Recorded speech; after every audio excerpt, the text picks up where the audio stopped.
Hello everyone, good morning. Today is 24th of May and I welcome you all to the Hindu newspaper analysis discussion. Guys, first of all, I would like to congratulate all of the one who have cleared this year's UPSC CSE exam whose result were announced yesterday. Many congratulations to all, and all of you who are aspiring for this year or the next year should feel motivated by seeing the results, and your enthusiasm, your tempo should further increase.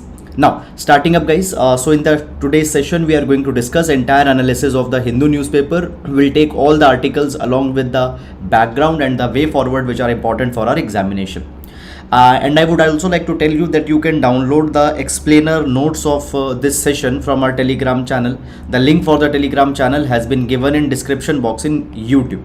Now, starting up guys, first of all, let's see the overview of entire newspaper so that you can understand that which are the important articles in the today's newspaper.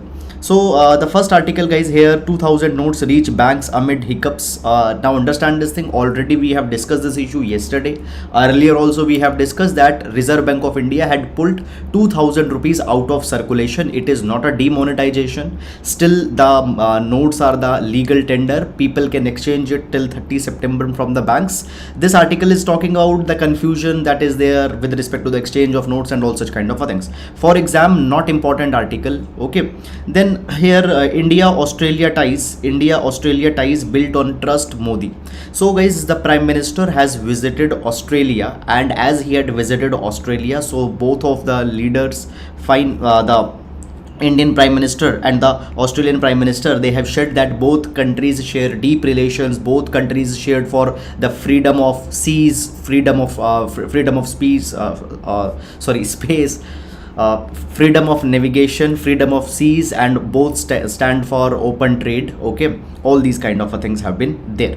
However guys, understand this particular thing, that much important things actually have not been there. But as we talk about the India-Australia ties, it had improved a lot over the past few years because of both the countries becoming the part of the quadrilateral security dialogue. Moreover, Australia is a country which have a huge number of Indian diaspora, and even guys, what has happened, a suburb in Australia, it has been renamed as Little India. So Harris Park has been renamed as Little India.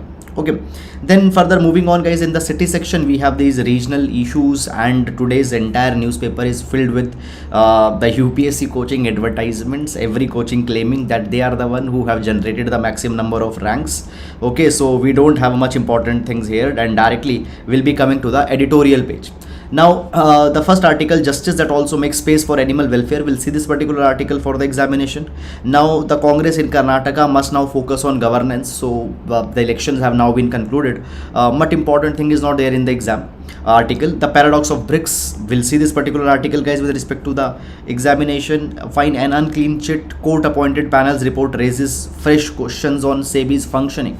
So basically guys, what has happened, the Hindenburg issue happened where the Adanis were alleged that they have involved in stock pricing manipulation, accounting manipulation. After that, Reserve Bank of India constituted a SEBI committee. Now more time has been given, and the article is saying the way in which the SEBI committee is doing its work, it raises many question marks. Fine. Then moving on, disregarding constitution, courts, citizens. Okay. Now guys, basically from in the past 8-10 days we have discussed this particular issue, I think 4 or 5 times at least. What is this issue? This issue is with respect to the recent ordinance that has been promulgated by the central government, by which they have overruled the Supreme Court judgment. Which Supreme Court judgment? Supreme Court judgment which had recently declared that the civil servants, bureaucrats in Delhi will be controlled by the elected government of Delhi, that is the Aam Aadmi Party government. Okay, but that thing has been overruled by an ordinance. Okay, so what has happened? So basically the central government has passed an ordinance, and it has created a panel. It has created a national capital. It has created the National Capital Civil Servants Appointment Commission Authority. Okay, it will be taking up all these particular matters. Now what this particular article is talking about, basically this particular article talks about the nitty gritties of this particular detail, that what Aam Aadmi Party government did in 2015, what they did in that particular direction. Okay, you are not required to go too much in detail in this kind of dimension. Then further moving on, coming to text and context page, the Telangana AP water dispute, will see this particular article. Then what is the EU's carbon border adjustment mechanism, will see this particular article. What count is seldom counted, will see this particular article also for the examination. Then guys, we have largely the political articles here, are not very much important. Here, establish links with 168 unconnected border villages, Shah. Now guys, when we talk about the border villages, particularly the villages onto the northern borders, government is running an ambitious program, that is the Vibrant Village program. And under this Vibrant Village program, infrastructure connectivity of the border villages is being taken up. Still, there are 168 unconnected border villages which are largely along the Chinese border, the border between India and China in Arunachal Pradesh, Himachal Pradesh, Sikkim, Uttarakhand and Ladakh. These particular villages are to be given the connectivity as soon as possible. Okay, then further moving on guys, political articles not important for the examination. Women bags top 4 ranks in the civil services examination, many congratulations. Now here we have this one particular article. The article says that INSACOG has not put out weekly bulletin since March 27. So basically guys, what it is, it stands for India SARS-CoV-2 Genomic Consortium. Now what it is basically guys the agency which tracks the new emerging variants of COVID-19 pandemic, and it used to release a weekly report that which type of variant of COVID is circulating, which is a nuisance and all such kind of things. But it has not published the bulletin since March 27. So basically the article is saying this thing that when we talk about the SARS-CoV-2 COVID-19, it has basically its status has been diluted by the WHO, so it is now not the global health concern. But still COVID-19 is a big problem, and we need to ensure that we are not having any kind of leniency with respect to the tracking of COVID-19. So such kind of a thing should not happen. It should continue its bulletin. 73% smart city projects completed. Okay, so basically guys, what the government has said, okay, so what is the smart city mission? Initially smart city mission was brought to make 100 of the Indian cities smart. Now what is a smart city? There is no one universal definition of a smart city.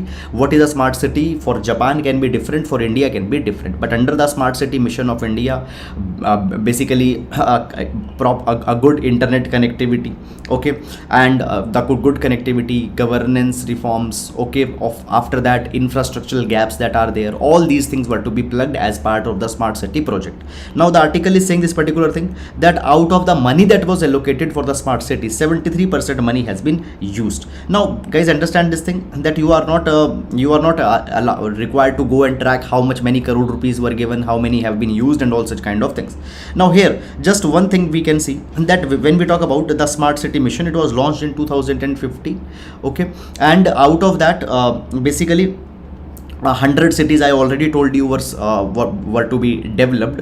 Now in this particular direction, up till now, out of the 100, 22 of the cities have been able to finish all the projects, okay. And there is also the smart city advisory forum, which was established at the city level to advise and enable collaboration among the various stakeholders. Okay, then further moving on guys in this particular direction, okay, India gives Bangladesh key rail infrastructure. So this is a point where the India Bangladesh are collaborating. So over 20 broad gauge locomotives have been given by India to Bangladesh. Now understand this thing, no need to go too much in the details, okay, that what are the basically no need to go too much in details with respect to the technical specifications of these locomotives, train parts, etc. But when we are talking about India-Bangladesh relation, we can add this particular dimension also.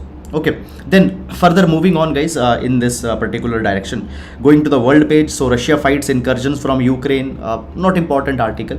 This everyday Russia-Ukraine issue updates are not needed for exam. IMF asks Sri Lanka to reach timely restructuring deals. We'll see this particular article. Then guys, further moving on, coming to the world page, a draft of Digital India bill to be released in June, minister. Okay, so basically from a very long time, this draft Digital India bill, draft basically sorry, this Digital India bill was being anticipated. Now guys, understand this particular thing, that our Information Technology Act, IT Act, was drafted in 2000, and now 2023, more than 23 years have happened since the IT Act was drafted, and since then many more dimensions of the information technologies have opened up, new threats, new nuances have developed. So to tackle that, this Digital India bill will be brought. Now guys, understand this particular thing. Right now please don't go in this particular thing. Why? Because when this draft bill will be coming, then we will see the spirit of this particular bill, and even after that particular draft, there will be many revisions that will be done. Okay, so once the bill is introduced, then we will take it up. Right now no need to go too much in detail. India's global trade should go paperless. Then we have this corporate trends, etc. Okay, and this is then the sports page. So this is guys all about it. I hope that you have understood the overview, and now let's take all the relevant articles one by one in detail. Okay, so as I told you that you can download the explainer notes of the session. So guys, these are the explainer notes, okay, which you can download from the group, in that Telegram group. Link for Telegram group is given in the description box. So today we'll take the quotation from Aristotle. So Aristotle, he says that it is the mark of an educated mind to be able to entertain a thought without accepting it. Okay, so guys, understand this thing, that as there are so many different people belonging to different backgrounds, they have different viewpoints, they have different beliefs, so obviously there will be the different thoughts that will be there. Now guys, often these particular thoughts will come in conflict with your thoughts, and whenever somebody else's thought comes in conflict with our thoughts, we get agitated, we get frustrated, and we try to curb that particular thought. Now what is an educated mind? Educated mind is one which can understand that different thoughts may exist in the society, they will exist in the society. Okay, we can we can understand that thought, we can entertain that thought, but just entertaining that will not mean that we have accepted that thought. Okay, so many number of times guys, what happens, people try to control other person's freedom of speech and expression if they don't like their thoughts. So let them have them. Okay, don't accept it, but let them have that thought. Okay, and when you will be able to do that thing, only when you got the true education. Okay, now guys, there is also one more quotation by the French philosopher Voltaire, who said that I may not agree with what you say, but I will uphold your right to say so until my last breath. So you might have thought, it is not necessary that I have to accept it, but you have the freedom and you can say or you can believe in whatever you want. Okay, this is the true democracy. We can use this particular idea for GS paper number 2 as well as GS paper number 4 ethics. Now moving on, and let's take the first article for today. Okay, so the first article, what is European Union's carbon border adjustment mechanism? Okay, now basically guys, where this particular article will be important. So this particular article will take with respect to GS paper number 2, fine, the issues related to the geoeconomics, as well as GS paper number 3 with respect to the India's trade. Okay, India's trade, India's exports, the issues, fine, and the challenges that India is facing. There also we can take this article. Now first of all guys, before going on this particular article, let me tell you all the background information that you need. Okay, basically guys, the COP26, that is the Conference of Parties of 26, fine. So Conference of Parties 26 was held in 2021, Conference of Parties 27 held in 2022. Now the Conference of Parties, these are the meetings of all the countries who have signed the United Nations Framework Convention on Climate Change. Now basically since 2021, that is the COP26, European Union is emphasizing too much on carbon neutrality. Okay, on carbon neutrality, as well as they are talking about reducing the emissions of European Union, as well as they are urging other countries also that they reduce their carbon emissions. Now guys, in order to reduce the carbon emissions and to achieve carbon neutrality, a new proposal has been given by European Union, and this new proposal is carbon border adjustment mechanism. Okay, now it was proposed in 2022, and now finally the European Commission has actually signed the deal to adopt this CABM, that is carbon border adjustment mechanism, and it has been called as a landmark tool. It has been called as a very important tool to put a fair price on the carbon that is emitted during the production of some of the carbon intensive things such as steel, cement, etc. Now what this particular thing is, let me tell you. So basically guys, what actually has happened, the European Union is saying this particular thing, that within the Europe we have very strong norms with respect to the carbon emission. We ensure that the manufacturing industries in the European Union, they are not emitting that much carbon. If they are emitting too much of carbon, there are high taxes that are imposed on them. Now because of this particular thing, what has done, many of the European manufacturers, they are very much smart. What they did, they moved their manufacturing to the countries such as India, to the countries such as China, to the countries such as Turkey, fine, and many such kind of countries where there are not very much strict carbon emission norms. They are doing their manufacturing there, and from there then they are bringing the goods in the European Union. So what actually this is the carbon leakage. This is the carbon leakage. Okay, so in order to curb this particular carbon leakage, they are coming out this particular new initiative. And now what they are saying this particular thing, that see, suppose these are the countries of the European Union. If any good is coming from a country, okay, suppose let's take the example of steel. Okay, so they have proposed right now 6 to 7 items which will be covered under this. Okay, let's take one of them, that is a steel. For example, the steel is being manufactured in the India. Now in India, let's say there are not very much strong carbon emission norms, and the steel has been manufactured and a lot of carbon has been emitted. Now this particular steel from India is, let's say, entering into the European Union. So they say this particular thing, that what we are going to do, we are going to charge additional custom duties. We are going to charge additional custom duties. There will be the additional charges that will be imposed on those commodities which have been created by emitting a lot of carbon, that they are saying. Why they are saying this particular thing? They say this thing, that see, the products that are getting manufactured in the European Union, they have to pay high taxes if they are emitting a lot of carbon. But from other countries when they are coming, okay, then they don't have to pay those high taxes, and therefore the foreign goods that are entering into the European Union, fine, they are going to be cheaper. Okay, and also they are not observing the carbon emission norms. So to provide a level playing field, we are going to charge this particular kind of tax. Okay, now basically it has been provided that by 2026 this carbon border adjustment mechanism will be fully implemented. And when it will be fully implemented, what is to be done? Basically the importers, fine, who are importing the goods from the other countries, they need to buy the carbon certificates corresponding to the payable carbon price of the import.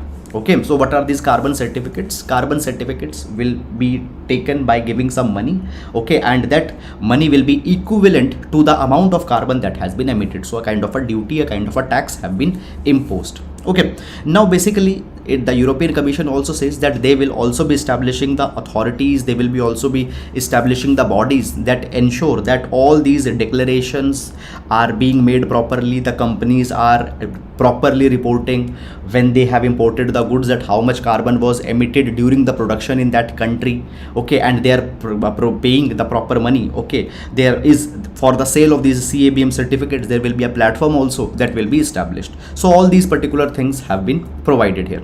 Then guys, now further moving on, now basically why these particular things are being done, I have already told you that European Union wants to reduce their carbon emission, and this thing is actually the part of the European Green Deal. This is the part of the European Green Deal. Now European Green Deal, it is the number of steps that the Europe is taking to ensure the 55% reduction in their carbon emission compared to the 1990 level by 2030. Okay, so by 2030 they want to reduce their carbon emission by 55%. Okay, 55% of what? 55% of the emission that they were doing in 1990. Okay, now guys, further moving on. So when we talk about this carbon border adjustment mechanism, this particular duty or tax will be imposed on specific type of goods that I have told you. For example, on cement, iron, steel, aluminium, fertilizer, electricity and hydrogen sectors.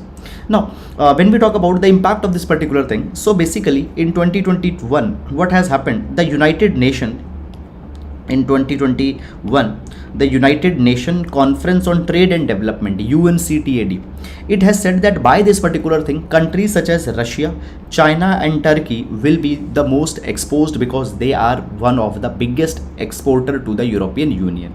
And when we talk about the developing countries, so in the developing countries, India, Brazil and South Africa will be the most impacted. Okay, and in the long run also there will be even more impacts that are going to be there because of this particular agreement. So what are the long term impacts? So long term impacts are going to be something like this, guys. Let's see.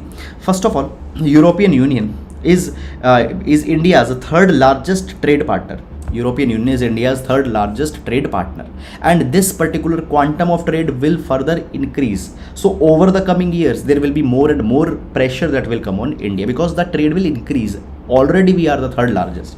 Then second, basically what will happen, right now I told you 6 to 7 items such as steel, cement, fertilizer, these are things are there which are there in the CABM. These things will, basically the ambit will increase, more and more items will be added, then there is going to be a problem. Then guys, the next thing that comes here is that basically guys, as European Union is imposing it, many other countries will also come out with such kind of a things. For example, US will come out with similar arrangement, then many other countries, Oceania will come out with some arrangement. So many other countries will also follow this particular lead, and by that particular thing India will be impacted in the long run. So this is guys all the issues that have been here. I hope that you have understood it. And now moving to the next article. Okay, there is this question, please tell me how to improve my English conversation skills for interview. Okay, guys, first of all, understand this thing. I get many number of times this question, how to improve my English speaking skills and all such kind of things. First of all, you need to understand that English is a language, and speaking English is language. Speaking English is not a skill. Okay, it is not your competency. Your competency is different, and how fluently you speak English, that is entirely a different thing. Secondly, when we talk about English being a language, how you learn a language, you learn a language by using it. And how to use it? Use it while you are communicating, use it while you are speaking, use it while you are thinking. Okay, so language comes only by practice, and practice is to use it more and more frequently. So there is no magic pill which you can take and you will learn how to speak English. Okay, see, most of us in India, we don't have English as our first language. Okay, so therefore there are going to be some hiccups, there are going to be some hesitation, but that can be that cannot be eliminated. Never it can be eliminated, but it can be reduced. It can be reduced by constant attempts, constant practice. Fine. Now let's see this particular article. What counts is seldom counted, how the census data remains underutilized. Now we'll see this particular article with respect to the issues related to the GS paper number 1, GS paper number 2, that is the issues, developmental issues, and within GS paper number 1 there is the population related issues that have been given. So with respect to that also we will take this particular article. Now basically guys, so understand this particular thing, that when we talk about the census, so India is carrying the synchronized census till 1881. Okay, so basically in 1861 also, since 1861 we are having the non-synchronous census, 1861, 1871, and then from 1881 we are having the synchronous census.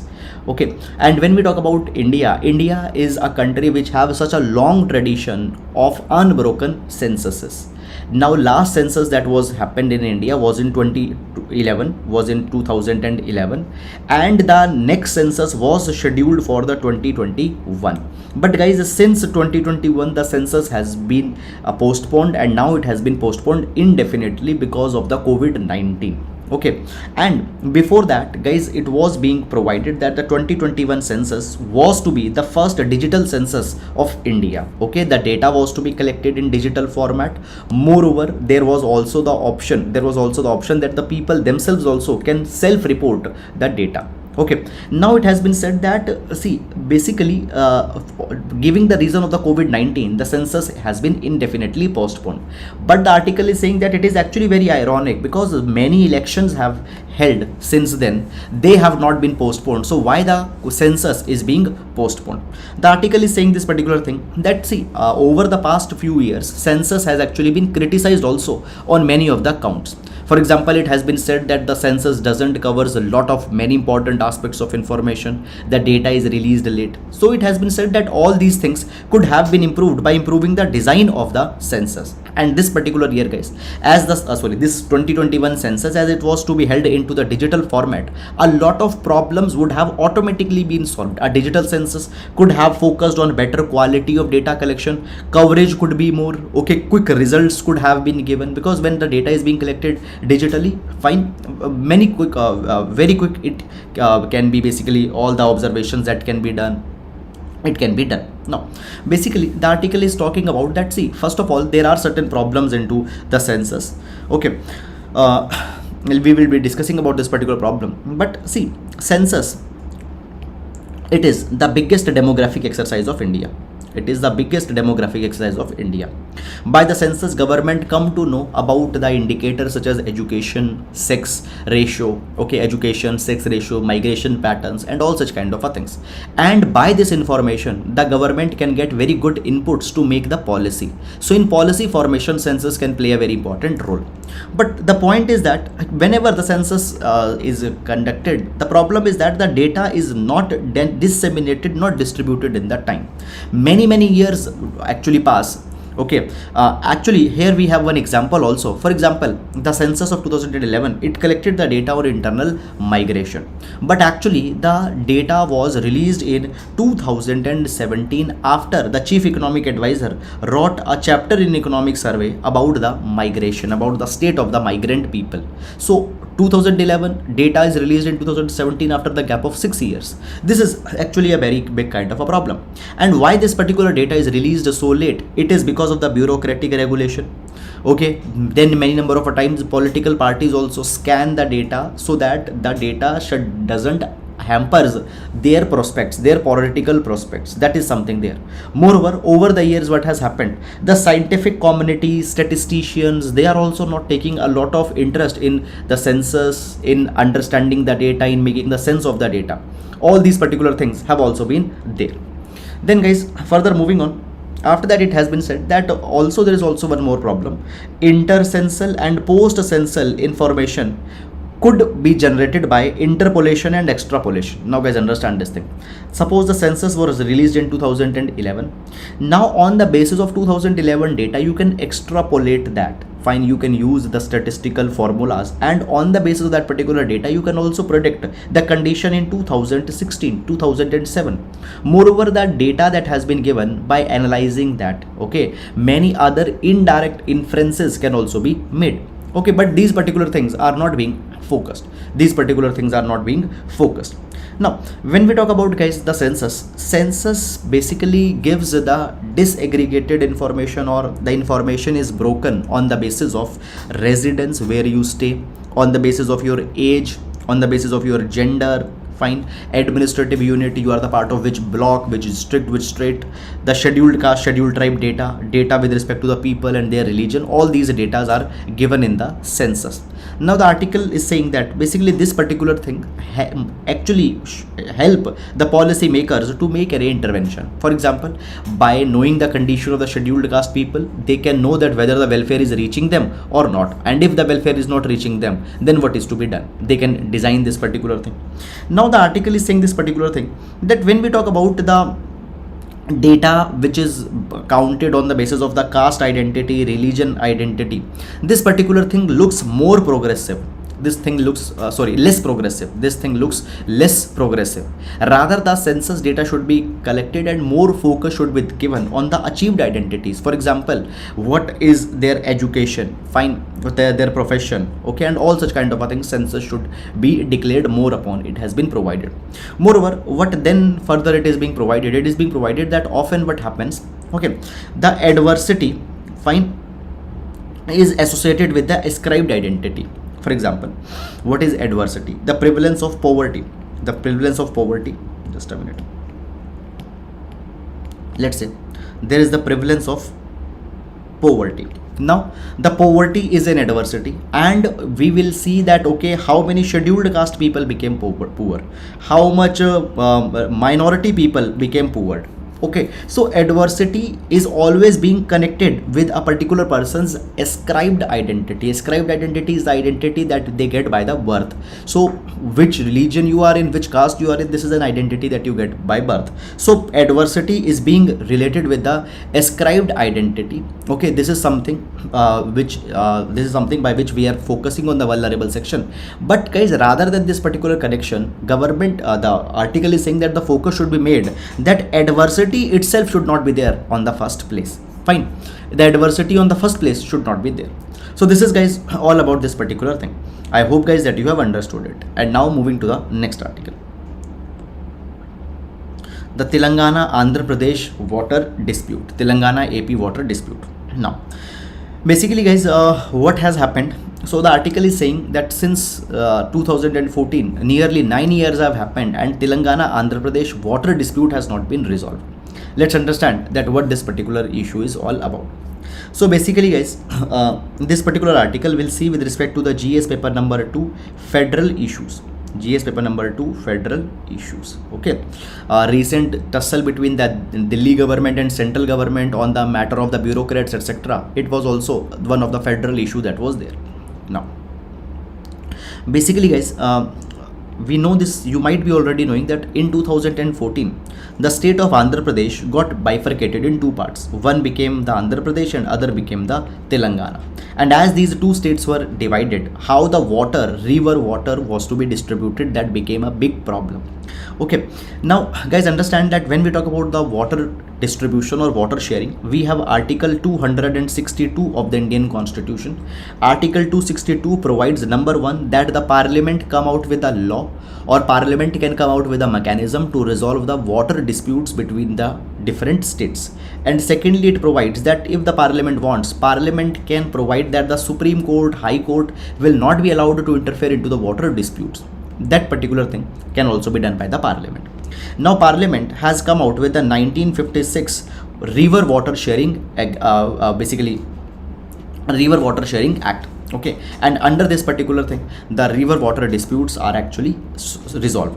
Now when we talk about the Andhra Pradesh and Telangana, okay guys, understand this thing that basically the dispute is going on with respect to the sharing of the Krishna river water.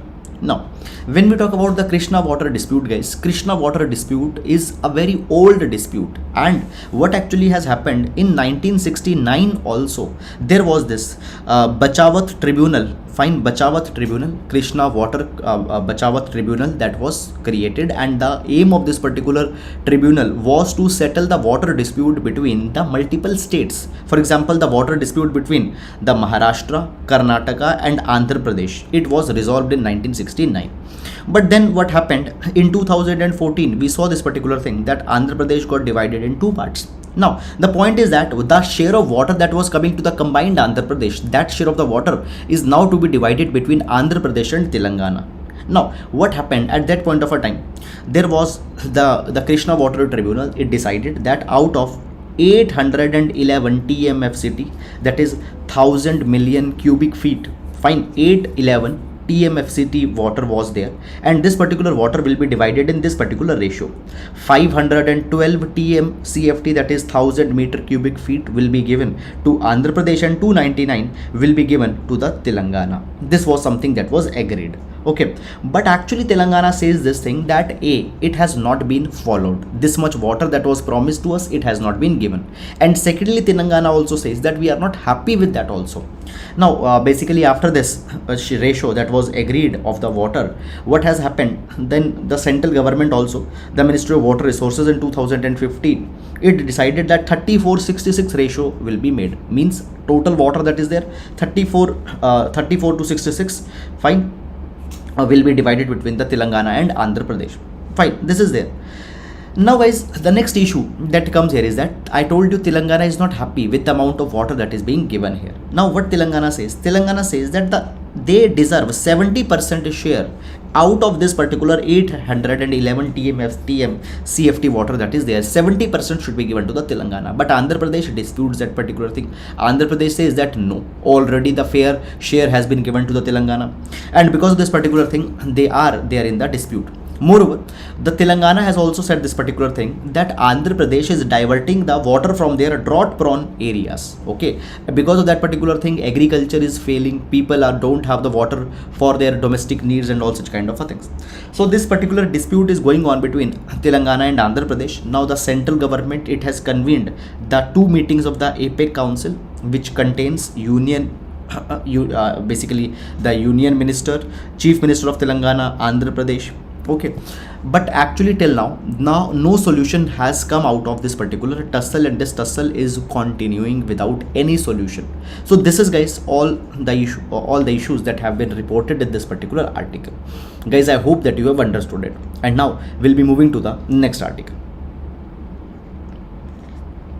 Okay, justice that also makes space for animal welfare. Now this particular article will see with respect to the GS paper number 4, issues related to the ethics.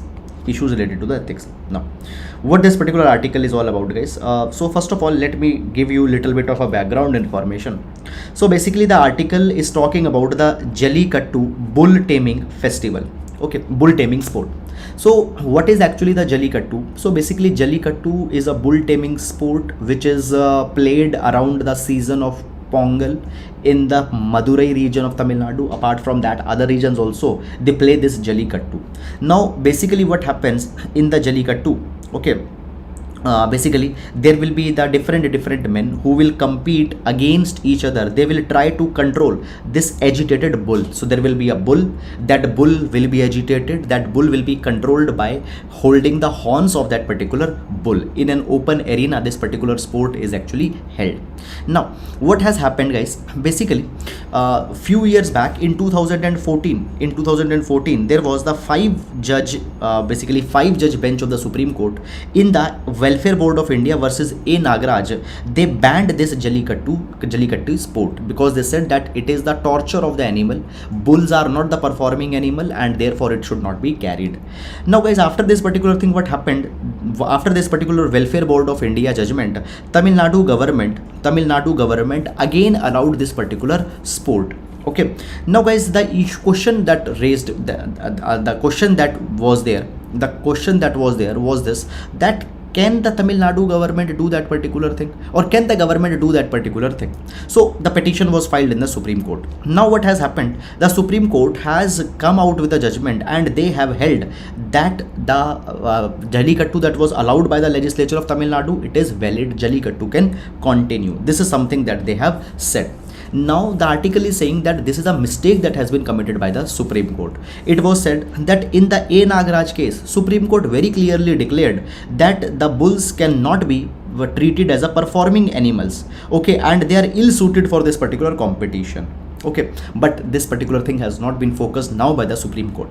Now basically, guys, as this particular issue was going on in the court, the government has made the stand, and the stand was this, that actually fundamental rights are not available to animal. Fundamental rights are available only to the humans, and the court also have held this particular thing, that fundamental rights cannot be given to the animal. Article 14, 21, etc. they can be given only to the persons. Okay, and state have to protect only the person. Animals don't have the fundamental rights. So therefore this is something that the Jallikattu will continue. Now the article says that whether the fundamental rights will be available to them or not should be decided by the parliament, but the Supreme Court has decided this thing. Fine. So this is, guys, the issues with respect to this particular article. Now moving to the next article.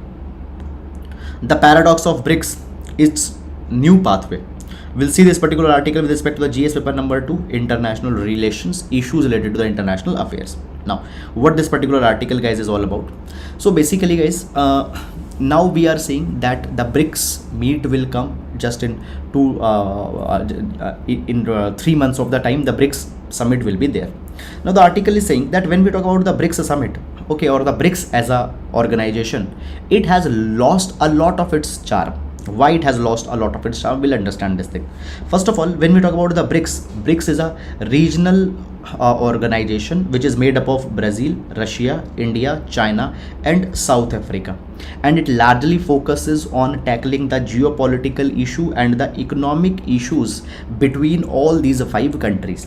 Now, when we talk about the BRICS, basically it has been provided that BRICS on economic front, it has launched many of the several notable initiatives also in the past. For example, New Development Bank, they launched contingent reserve arrangement to provide the liquidity to provide the liquidity to the members during the global liquidity pressure. This was created. Then also they have tried to improve the trade and investment over the years. So many such good things have been done by the BRICS. But now the BRICS is becoming a kind of an organization where more disputes are there. Why?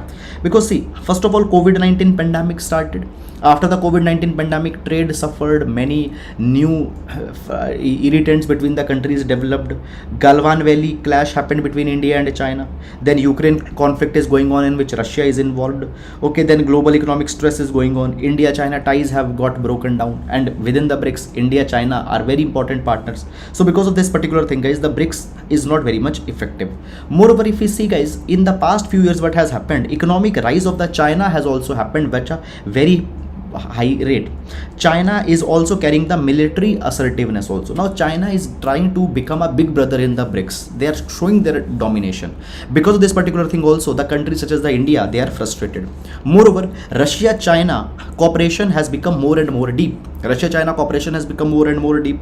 Fine, South Africa, fine, is facing the kind of economic problems. Okay, and India, fine, India though is trying to balance all these particular things, but much is not happening.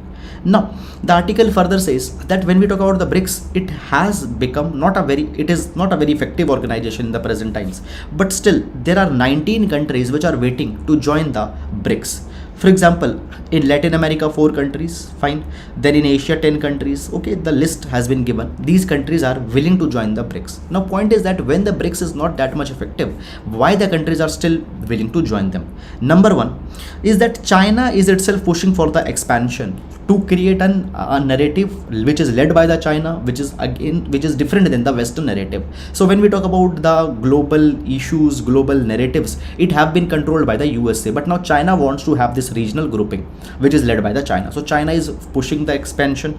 Then basically there is the FOMO, fear of missing out. The countries don't want to miss out on this regional grouping, so therefore they are wanting to join. Third, the countries which want to join, they realize that other groupings doors are closed for them.